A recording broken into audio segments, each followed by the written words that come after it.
Hi everybody, my name is Juliana, this is Panda, and we're here today to keep going on our classes. This is class number 10, and today we're gonna keep talking about where we go after we die, but we're gonna be more talking about what happens in this transition. And well, let's go for the video. If you like this video, please thumbs up for Panda, how cute I am, and comment below, subscribe to the channel, and let's go for the video.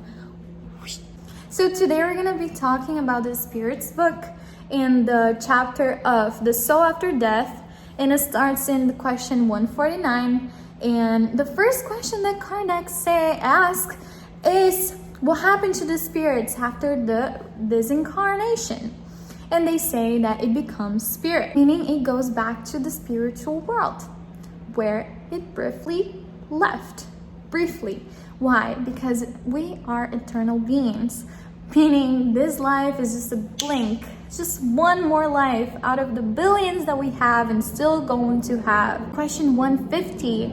Does the spirit maintain its integrity, its individuality? The answer is of course. What would we be if we didn't?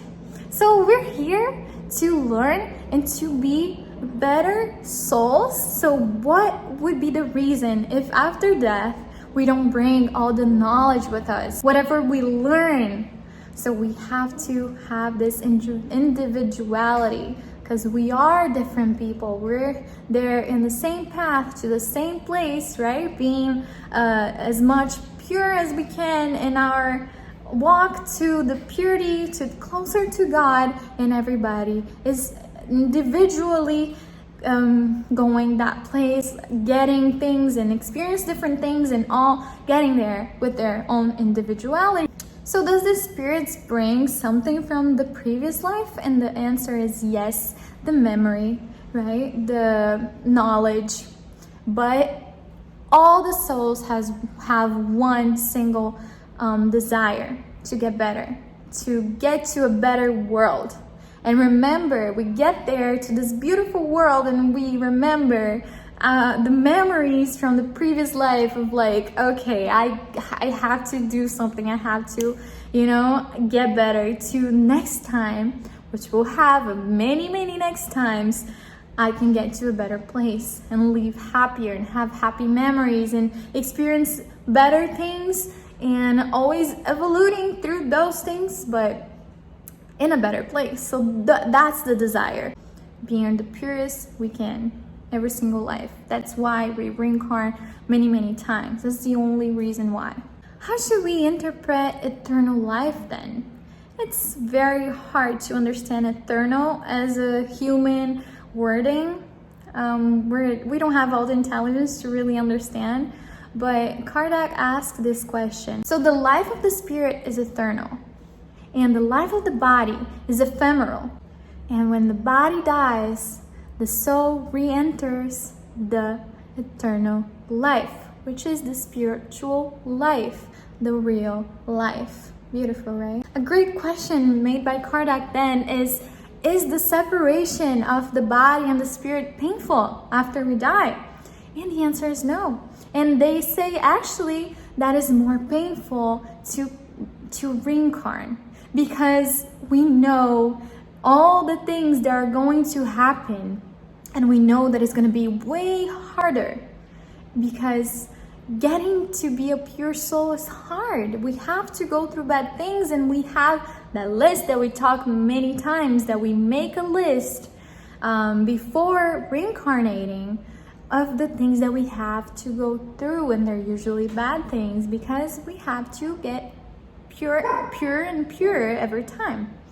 So it's harder to reincarnate than disincarnate. And the spirits actually say like the soul feels like a prisoner, and when they die, they finally are free from the exile. It's pretty cool to think like that. So don't be scared of dying. We're going back. We're going back to our eternal lives, which is way better than here. Way better than here. And Kardec asks if it's possible from the soul get out of the body before the actual death. And they say yes, it's possible, especially if the body is going through a lot of agony and God allows and doesn't think we have to go through this.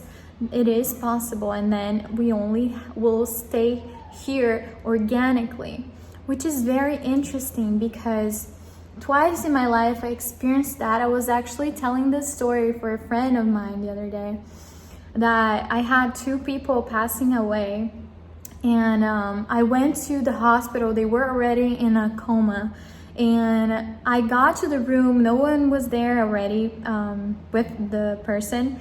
And I got there, and you know how you feel when someone go behind you and you feel the presence? That's the soul. That's the energy, the emanation of the soul that we feel. So that's why sometimes we feel the person going behind us and we didn't see that they were there. And when I get to the room, I felt nothing. It was a completely empty room. And at that moment, I felt there's no one in that body. And I knew it. And then I came to study today about this, and that reminded me of how that happened. So it is very possible. It happens a lot, especially with good people, because they don't have to go through this pain anymore. And he was already going through this separation before the organic body died, and I felt it because I felt no presence in that body. It was an empty body, guys, and you can tell because you don't feel anything. And what we feel, this what we call energy, that we that we feel from each other, that's the soul. And there was no soul there anymore. And then to finish it up, question 160, Kardec asks if after death we immediately will be surrounded from spirits. And the answer is yes. Of course, it depends on how close you were to that soul and vice versa. But yes, you will be surrounded by spirits, and they will help you shed from this material world that you still be feeling like you are, and you still have memories. You're still gonna miss people. So they try to make you remember, and gradually you will remember your true life and how that was only a blink of your eternal life, and that you had to go through all this pain and you have to miss those people because they were in your life, of course, but that's not your real life, and you weren't there just to be with them. We are here today to grow as a soul, and this will only happen depending on you and not the people around you. So you work on yourself. Of course, you do good to others, but that will depend especially on you. Look at this boat, how cool. It's a pirate boat. Well, that's it for today, guys. I hope you guys liked this video. Please thumbs up for this amazing boat here and comment below. Make sure you subscribe to help the channel and keep getting our classes. And this is class number 10. We're gonna still have a bunch of classes. Please comment below whatever you want to hear next. That will make me have some ideas what you guys like to hear. And that's it. Thank you so much, you guys. Bye.